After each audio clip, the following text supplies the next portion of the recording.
think we can all agree that getting your vocal sound right is one of the most important things in the mixing process. Well, in today's video, I want to show you a trick that the pro mix engineers use to get a really, really full vocal sound, even in a dense mix.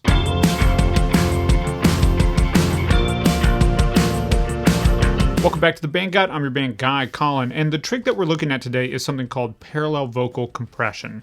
The idea here is that we are taking our vocal track, we are creating a duplicate of it, so a parallel track, and we are processing that duplicate track to be over compressed. So we have our normal vocal track that still has some dynamics in it, and then we have this parallel track that's really, really squashed, but has a fuller sound. And then we are blending that in up under the lead vocal sound to add fullness to it, to help it sit in the mix a little bit more up front, even in a denser mix. So let's go ahead and get into it. But before we do, I want to give you something. If you're struggling to get a professional sounding mix, I put together a 6-step checklist that just walks through the same 6 steps that all professional mixes have and how you can do them in whatever DAW it is that you're working in. It's completely free from a link in the description below. It's already helped out thousands of people, so be sure to pick it up. It's really going to help you out.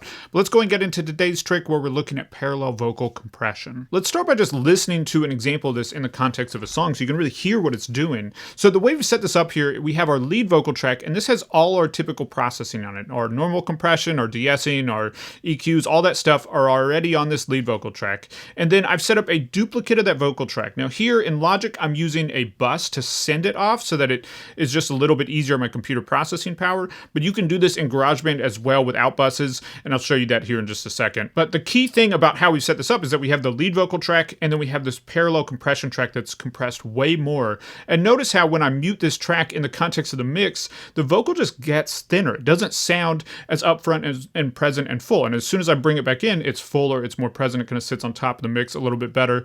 Check it out. Where were you when I was stuck in the basement, looking for my own replacement? Where were you when I was all distractions, so bored it was all abstractions? It's not you thought I was getting control, it's not you thought I was getting a hold. Things thought I was getting the swing. Right? It's not even subtle, right? Like, it really makes a big difference, especially in the latter half of this phrase when the guitar gets a little bit bigger and the mix just fills out a little bit more. Notice how it's really just thin without this on. It's not you thought I was getting control, it's not you thought I was getting a hold. Compared to when we go back here, add this back in. It's not you thought I was getting control, it's not you thought I was getting a hold. Right? It's just better. I don't know. It's subtle, but it definitely makes a big difference. I don't know. Again, I don't even know if it is subtle. And you can really hear it too here in this chorus. This chorus has, the lead vocals have kind of a lower melody than the harmonies. So they're doing something like this. Kiss my neck, Keep your ears on this. And then the harmonies are doing like a higher harmony. And notice how when I take away the parallel compression here, that lead vocal melody just kind of disappears. Kiss my neck, I fall apart again, light me up, and now we start again. Oh. Right? Listen to that one more time. Kiss my neck, I fall apart again, light me up, and now we start again. Oh. As soon as I unmute that track, it's kind of like, oh, there's the vocal, right? So really, really powerful effect, and it's not that hard to pull off. So again, all we've done here is taken the lead vocal and we've duplicated it functionally, in this case using a bus. Now, again, I'm going to show you how to do that if you're in GarageBand or something else that doesn't have a bus. I'm going to start out by showing you the way I've done it specifically in this track, but then in a second, I'll show you how I would do it with just stock plugins as well that are free. So here, the first thing that I did is set up this CLA 76. Now, I specifically was going for kind of a grittier vocal sound, and I think this plugin is perfect for that. There's just a grit to this plugin that's really, really great. And it takes a vocal from this Where were you when I was stuck in the basement, to this. looking for my own replacement? Where were you when I was all... I mean, it's kind of ridiculous. It's kind of ridiculous. Now, what I've set up here is I have a really fast attack time, a pretty fast release time, so that it's really allowing all the little breaths and all those little things to come through. This plugin is kind of opposite, so slow is on the left and fast is on the right. And then I've set my ratio 20:1, so really, really extreme ratio. That's kind of the intensity. And then I just drove the input until I was getting a lot of compression. And you can see that over on this meter here. I mean, it's literally, that's what's called pinning the meter, where it's just hitting all the way over to the side. And then I just used the output gain to make up any volume I was losing. So again, this is my preferred style of compression. You don't necessarily have to use this specific one, but the Wave CLA 76 is just a great one, and it's fairly affordable, but I'll show you a free one here in just a second. And then I also, in this case, wanted a little bit of grit on this, so I added a little extra distortion, just using the Distortion 2 plugin that's built into Logic and GarageBand. Where were you when I was stuck in the basement? And that just helps bring out some of that fullness as well. It's a little bit more than I might want on just a straight up single vocal, at least a song like this. But in the context, blending this in, it helps just add that fullness, right? And then the last thing, because I'm compressing so heavily, it tends to bring out the sibilants, the S's and the T's. And so I'm using a de-esser here just to reduce some of those S's and T's. So if we listen to this, like where he says, where were you when I was stuck in the basement? Stuck in the basement. This is just turning down. I was stuck in the basement. You can see it's just turning down on those S's and T's, 8 decibels. So bringing them down a fair amount. So it's just not adding any harshness as we're blending in this track, right? Okay, so that's how I set it up for this specific mix. But we can do this with stock and free plugins as well. And in this case, I'm doing it using a bus. So really quickly, if you're in Logic, let me show you how I would set that up. So we have a lead vocal track.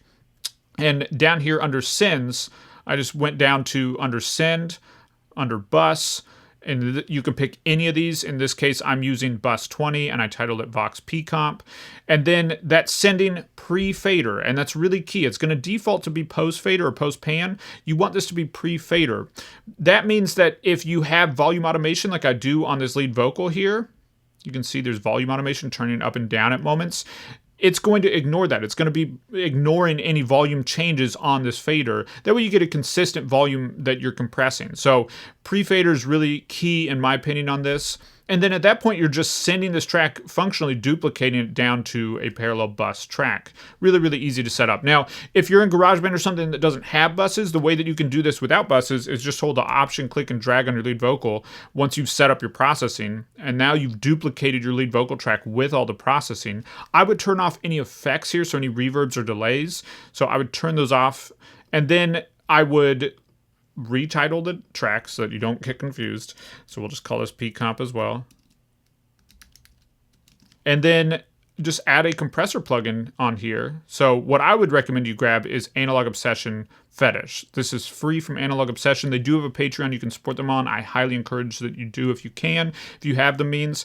But this is the same style compressor. It looks a little bit different, but functionally it's doing the same thing. I would ignore everything going on over here, and you're really just focused on your attack, release, ratio, and then your input and output over here. So if we listen to this track now in solo, where were you when I was stuck in the basement? I want to do a fast attack, fast release. And so again, this is opposite actually of the other 1176 we looked at. They made it more normal, which is fast on the left, slow on the right. So I'm going pretty fast attack, pretty fast release. Basement, looking for and then I'm just going to drive the input up until I'm starting to get compression. I'm also going to raise my ratio up, 20-1, as extreme as I can get it pretty much. My own replacement.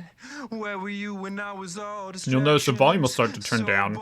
Turn this output up to balance the volume that we're losing. Bored, it was all abstractions. It's not you thought I was getting control. It's not you thought I was getting a hold. It's insane. It sounds crazy, right? It's way over compressed. But now we can just blend this in on this fader. So I have automation on this track since I duplicated it. So you'd want to do this before you duplicate. But we'll just turn off any automation here really quick. And then now I can just use this as a fader to blend this up in with the lead vocal. Where were you when I was stuck in the basement? Looking for my own replacement. Where were you when I was all distractions? Take it away. So bored, it was all abstractions. It's not you thought I was getting control. It's not you thought I was getting a hold.